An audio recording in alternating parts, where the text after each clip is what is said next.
TWRA says the record-breaking year for bear harvesting in 2018 was unexpected.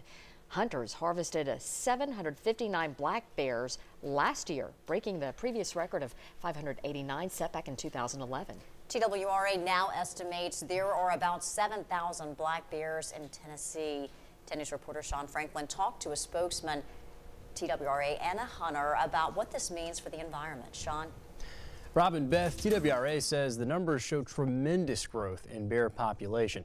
The agency says bear harvesting is important because it keeps the population in check. Yeah, this here's Cove Mountain over here. Harold Robertson of Sevier County considers himself a veteran bear hunter. There's a lot of people hunt this area. He was hunting in 1988 when TWRA said hunters harvested 76 black bears here in the state. There's more bears now than there was in '88, a lot more bears, in my opinion. TWRA would agree, a lot more. It says in 2018, hunters broke the record for number of bears harvested in the state, killing 759, 170 more than the previous record set in 2011. Back then, you might walk a week, hunt a week, and not find a track. Now you can usually find a track within the first day or two. Robertson says a bad season for acorns pushed bears from the Smokies into the areas surrounding the park. The bears are getting in more and more places where they've never been.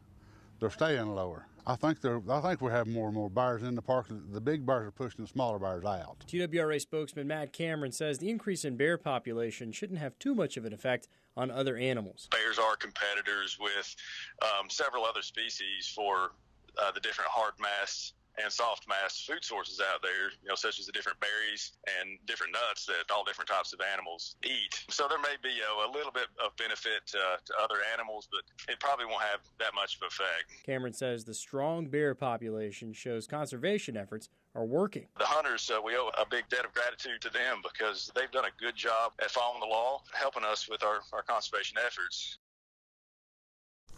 Robertson says it's important for people to always be careful around bears. He says the growing awareness of the population increase has helped both people and the bears stay safe. Robin Beth. Sean, thanks.